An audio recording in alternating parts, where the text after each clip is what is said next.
Matemaatika tööleht. Tuleta meelde, kuidas vormistada tekstülesandeid.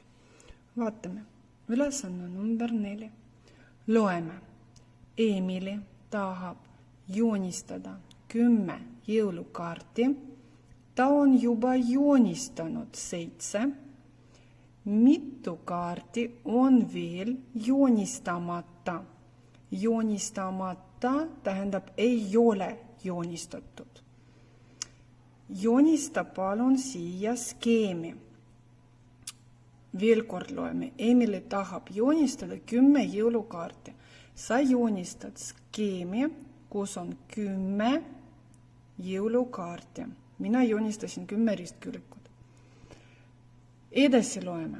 Ta on juba joonistanud 7. Vaatame. 1, 2, 3, 4, 5, 6, 7. Ümbritseme joonega, et need on juba tehtud. Ja sul on küsimus, mitu kaarti on veel joonistamata? Ei ole veel joonistatud. Mitu kaarti ei ole veel joonistatud. Ja edasi tuletame meelde. Kirjutame sõna tehe.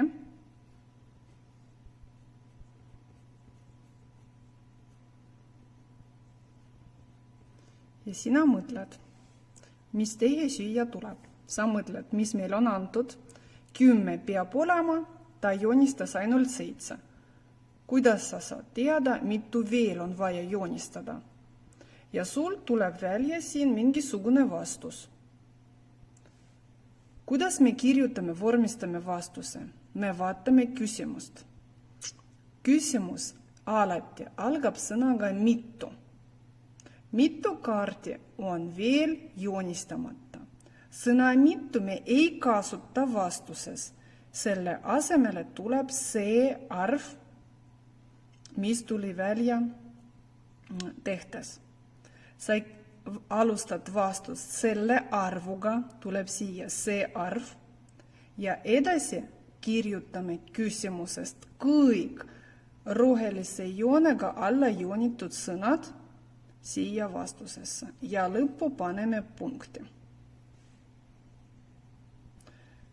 5. ülesanne, proovi lugeda ja teha skeemi ja vormistada tehe ja vastust ise.